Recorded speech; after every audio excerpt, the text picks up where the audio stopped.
आखिर क्यों लाखों करोड़ों सालों से हनुमान जी और कलयुग की लड़ाई हो रही है? आखिर क्या है इस लड़ाई के पीछे का असली रहस्य? आज से लगभग 5000 साल पहले द्वापर युग के बाद जब कलयुग की शुरुआत हुई, तब त्रिदेव सहित सभी देवताओं ने पृथ्वी से दूरी बना ली, क्योंकि यह युग देवताओं के आगमन से बिल्कुल परे है। सृष्टि के नियम अनुसार इस युग में चमत्कार की कोई गुंजाइश नहीं, बल्कि सृष्टि के नियम अनुसार कोई भी देवता कलयुग के कार्य में हस्तक्षेप नहीं कर सकता।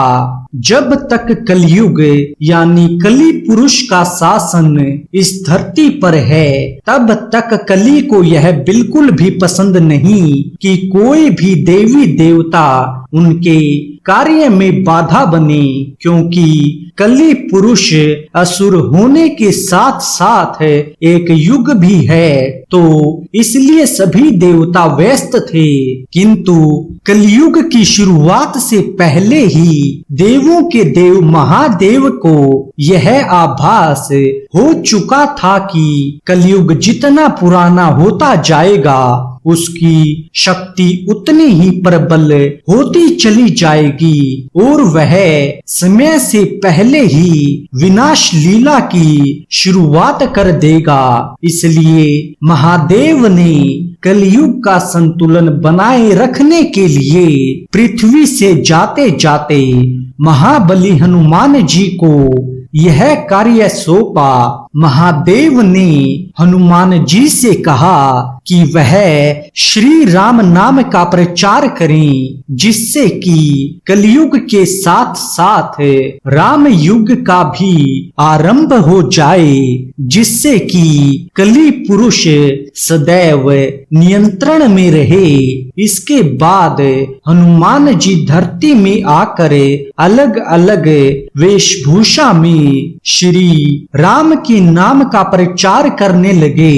इसके बाद जगह जगह श्री राम मंदिर बनने की शुरुआत हुई। दोस्तों, यह वही समय काल था जब श्री राम के साथ साथ हनुमान जी की भी पूजा आरंभ हो गई। इसके बाद हर जगह श्री राम मंदिर के साथ साथ हनुमान जी के भी मंदिर बनना आरंभ हो गए, पर हनुमान जी खुद का मंदिर बनता देख बेहद निराश हो गए, क्योंकि वह चाहते थे कि हर जगह उनके प्रभु श्री राम का मंदिर ही बने, ना कि उनके, क्योंकि हनुमान जी खुद को भगवान श्री राम का सेवक ही मानते थे। वहीं दोस्तों, अगर आप पुराना इतिहास उठाकर देखेंगे तो कुछ सबसे पुरानी सभ्यता यानी माया सभ्यता, इनका सभ्यता, इन सभी सभ्यताओं में आज भी हनुमान जी की पुरानी मूर्तियां मिलती हैं, जो यह सबूत देता है कि उस समय हनुमान जी ही धर्म का प्रचार प्रसार कर रहे थे। और जब राम युग की शुरुआत होने लगी, तब यह बात कलयुग को पता चली। फिर कलयुग गुस्से में पागल हो गया, उससे रहा नहीं गया। फिर उसने हर बार मंदिरों और मंदिरों के आसपास रहने वाले लोगों में पाप फैलाने की तमाम कोशिशें की, पर वह हर बार नाकामयाब रहा। और इससे उसे पहली बार हनुमान जी की ताकत का एहसास हुआ। कली पुरुष समझ गया कि किसी भी मंदिर या मंदिर के आसपास उसकी माया का कोई भी असर नहीं होने वाला, फिर उसने बेहद शातिर तरीके से मंदिरों से मीलों दूर रह रहे इंसानों के अंदर मंदिरों के प्रति घृणा की माया को फैला दिया और फिर कलयुग की माया में फंसकर लोग मंदिरों के प्रति काफी हिंसक हो गए। काफी लोग मंदिरों को तोड़ने के साथ साथ साधु संतों को भी खंडित करने लगे। इसका भी जीता जागता उदाहरण हमें कई वर्षों पहले ही मिल चुका है। भारत पर हुए मुगलों के आक्रमण से तो आप सभी लोग वाकिफ ही होंगे। इसके बाद मुगलों के बाद जब ब्रिटिश का राज आया तब भी हमारे कई सारे मंदिरों को तोड़ा गया और यह सब कली पुरुष की ही चाल थी। इंसान एक दूसरे के दुश्मन बनने लगे।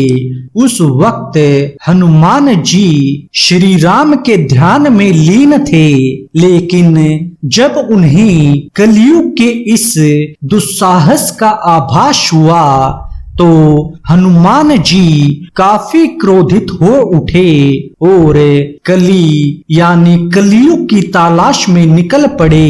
उन्होंने आकाश, पाताल, जंगल, हर जगह कलयुग को ढूंढा।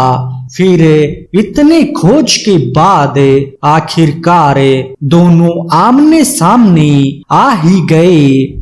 हनुमान जी को सामने देख कलयुग घबरा गया।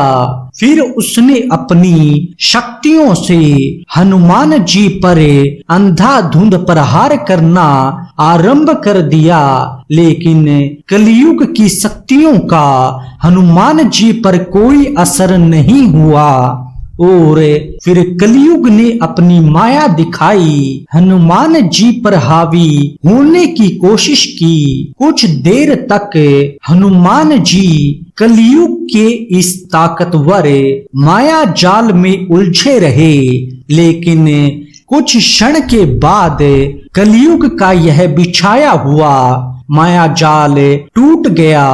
फिर हनुमान जी ने भगवान श्री राम का नाम लेते हुए कलयुग को वहीं पर धूल चटा दी और कली पुरुष को युद्ध में हराया, लेकिन कलयुग को समाप्त नहीं कर पाए, क्योंकि कलयुग सिर्फ एक दैत्य नहीं बल्कि एक युग भी है जिसे समय से पहले समाप्त नहीं किया जा सकता। फिर कलयुग वहां से गायब होकर कहीं छिप गया और उसी समय से हनुमान जी और कलयुग के बीच में ऐसे तमाम युद्ध होते चले आ रहे हैं। गौर से समझा जाए तो वर्ल्ड वॉर 1 जो संपूर्ण देशों को खत्म कर सकता था वो विशालकाय होने से बचा। फिर वर्ल्ड वॉर 2 और अन्य बहुत सी घटनाएं जो इशारा करती हैं कि हम बस कुछ क्षण ही दूर थे इस पृथ्वी को नष्ट करने से। यह सब कली पुरुष का ही कार्य था जो बार बार हनुमान जी से युद्ध भी लड़ता रहा, लेकिन हर बार हनुमान जी ने कलयुग को शिकस्त दी। इसीलिए बुराई कुछ समय के लिए ही अच्छाई पर हावी जरूर होती है, पर अंत में जीत सच्चाई की ही होती है। और हनुमान जी के इन्हीं प्रयासों से अब तक कलयुग समय से पहले घोर कलयुग लाने में विफल रहा, वरना दोस्तों अब तक तो कलयुग धरती पर विनाश लीला रच चुका होता।